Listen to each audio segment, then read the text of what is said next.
बंगाल में माननीय अध्यक्ष जी, कम्युनिस्ट पार्टी, तृणमूल कांग्रेस और कांग्रेस तीनों लड़ती है। हर रोज ममता जी को हमारे अधीर रंजन जी क्वेश्चन करते रहते हैं, मगर बेंगलोर में जेडीयू और आरजेडी, जेडीयू का जन्म ही माननीय अध्यक्ष जी, जेडीयू का जन्म ही आरजेडी का विरोध करने, जो बाला साहब ठाकरे के सिद्धांतों पर चलते थे, वो आज कांग्रेस और एलडीएफ और यूडीएफ दोनों आमने सामने थे। माननीय अध्यक्ष जी, सत्ता के कारण दोनों इकट्ठा आए हैं। सुरेश जी, केरल की जनता इस बार पूछेगी। माननीय अध्यक्ष जी, माननीय अध्यक्ष जी, मैंने दयानिधि मारन जी को सुना, बहुत पेशन के साथ।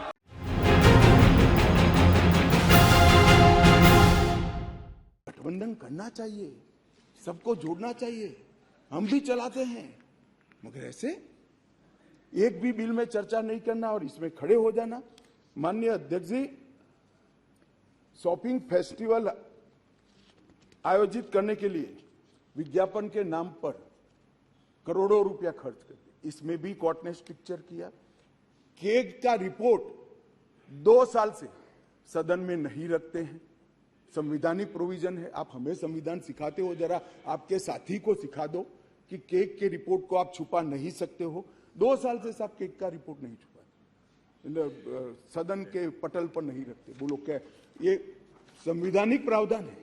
माननीय अध्यक्ष जी, आरआरटीएस, एम्स, यूईआर, आईआईटी दिल्ली, इस जैसी संस्थाओं के 13 परमिशन वहां लंबित है, नहीं देते हैं। उनको डर है कि ये सब होगा है तो मोदी जी बड़े लोकप्रिय हो जाएंगे।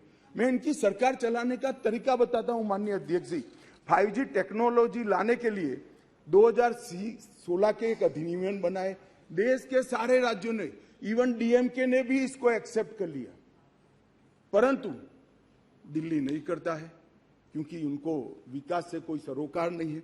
माननीय अध्यक्ष जी, 2013 से जो सिविल सर्विस बोर्ड की हमने रचना की, इसको लेकर ये आगे गए। माननीय अध्यक्ष जी, मैं सदन के सामने और आपके माध्यम से देश की जनता को बड़ी विनम्रता के साथ कहना चाहता हूं कि ये अध्यादेश और बाद में अब जो बिल में कन्वर्ट हो रहा है, वो विधेयक लेकर मैं आया हूं, ये संपूर्णतया संविधान सम्मत है और केवल दिल्ली की जनता के कल्याण के उद्देश्य से बनाया गया है। हमारा कोई राजनीतिक उद्देश्य इसके लिए नहीं है। माननीय अध्यक्ष जी, मैं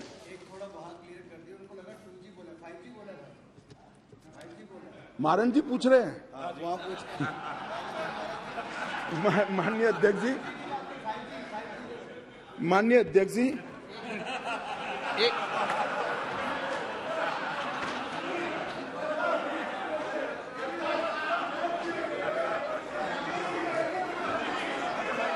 भाई ये भी खड़े हो गए, मैं क्या करूं? ये भी खड़े हो गए। सदन की कार्रवाई इस विषय की समाप्ति तक बढ़ाई जाती है। माननीय गृह मंत्री जी,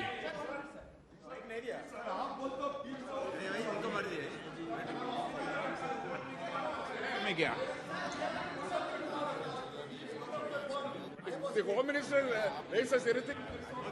माननीय, हाँ, आप क्या बोल रहे थे? 2G 5G पे समझौता बहस नहीं हो रही यहाँ पे। Sir, I want to submit, sir, through you, sir, I want to submit one thing before the House and the Honorable Home Minister and other members of the Parliament in the other side, adversary benches. As far as 2G is concerned. No. माननीय गृह मंत्री जी, 2G 3G, माननीय 2G 3G में बहस नहीं हो रही। No, कुछ नहीं बोला। नो लगाया है, आप क्यों 2G पे नाम नाराज हो रहे हो? अरे 2G पे नाराज पे इतना नाराज क्यों जाते हो? देखो पुरानी बातों को लेके मत चलो।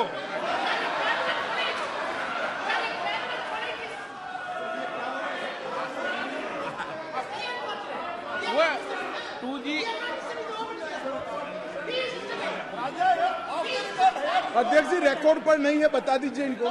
देखिए वो रिकॉर्ड पे नहीं है, आप क्यों रिकॉर्ड पे लाना चाहते हो बात? अरे ऑनरेबल मेंबर, वो रिकॉर्ड में नहीं है, आप क्यों रिकॉर्ड में लाना चाहते हो बात? ऑनरेबल मेंबर, वो रिकॉर्ड में नहीं है। Okay okay, no record, no record. Okay okay, माननीय गृह मंत्री जी,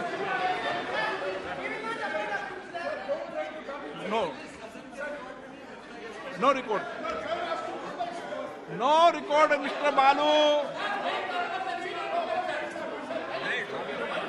वो रिकॉर्ड में नहीं गया, क्यों रिकॉर्ड में लाना चाहते हो उसको बिना काम में? बिराजिए गृह मंत्री जी। माननीय अध्यक्ष जी, बालू जी, चलो आप कहेंगे जब 2G 3G पे चर्चा करा लेंगे, अभी गृह मंत्री जी की चर्चा करने दो। हाँ जी मैं करता हूँ बाद में। ओके ओके, बालू जी रिकॉर्ड पर नहीं है, प्लीज। रिकॉर्ड पर नहीं है, रिकॉर्ड पर नहीं, रिकॉर्ड में नहीं है। माननीय अध्यक्ष जी, कुछ सदस्यों ने टिप्पणियां करी है, मैं जरूर जवाब देना चाहता हूं। मैं तो सीधा साधा भाषण करने आया था नियमों के अनुसार, मगर राजनीतिक टिप्पणियां कर गई तो मुझे जवाब देना पड़ेगा। माननीय अध्यक्ष, राजीव रंजन जी ने कहा कि लोकलाज होनी चाहिए, लोकलाज होनी चाहिए।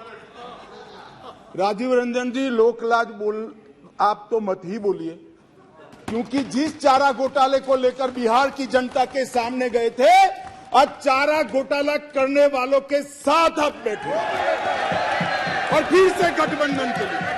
लोकलाज आपके मुंह में अच्छा नहीं लगता। माननीय अध्यक्ष जी, ये जो गठबंधन बना है यूपीए का, ये यूपीए का गठबंधन नहीं है, ये सत्ता के स्वार्थ के लिए बना है। बंगाल में माननीय अध्यक्ष जी, कम्युनिस्ट पार्टी, तृणमूल कांग्रेस और कांग्रेस तीनों लड़ती है। हर रोज ममता जी को हमारे अधीर रंजन जी क्वेश्चन करते रहते हैं, मगर बेंगलोर में साथ में बैठेंगे। जेडीयू और आरजेडी,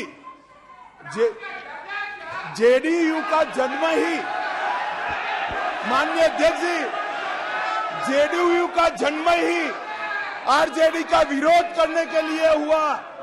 यूनाइटेड जनता दल तोड़ दिया, वो जेडीयू आज सत्ता प्राप्त करने के लिए गठबंधन में है।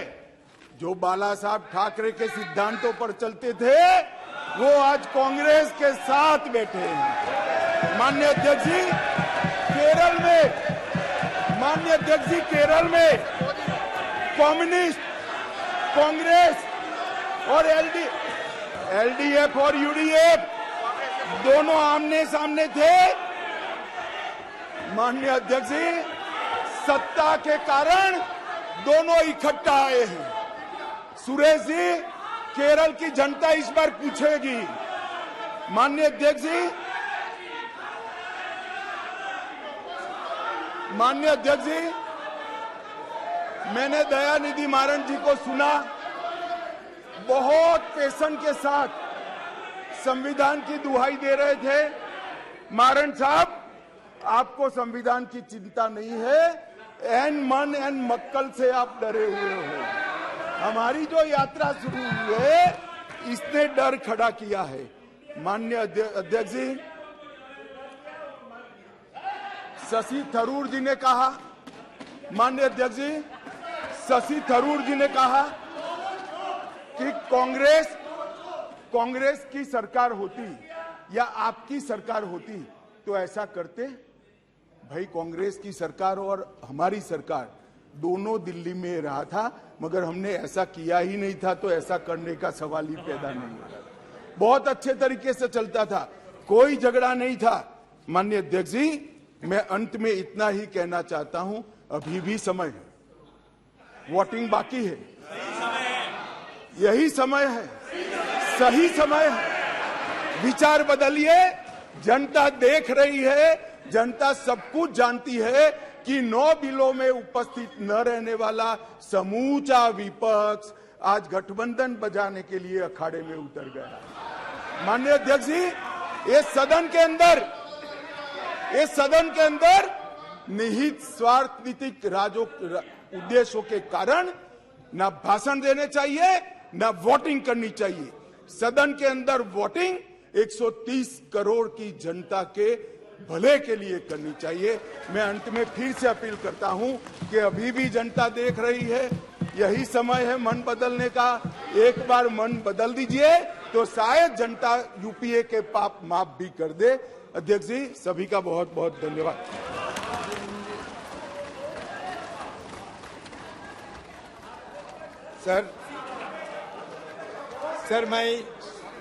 सर मैं स्पष्ट रूप से ये कहना चाहते हैं, शुरू में भी कहा था हम लोग कि ये अध्यादेश लाकर केंद्र ने संवैधानिक सिद्धांतों का उल्लंघन किया है और निर्वाचित सरकार के अधिकारों को हड़पने की कोशिश की है।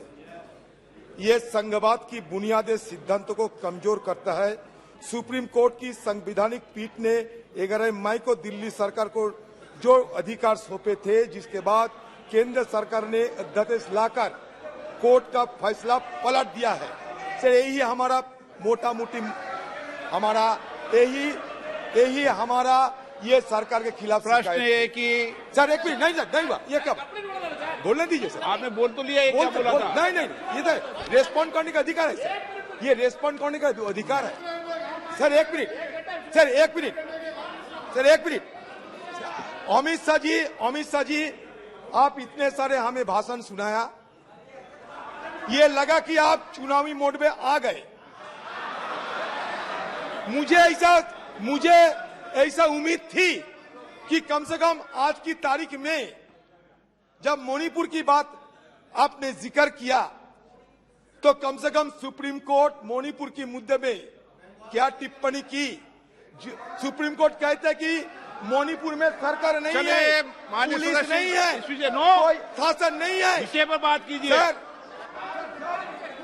9 संकल्प के समय जब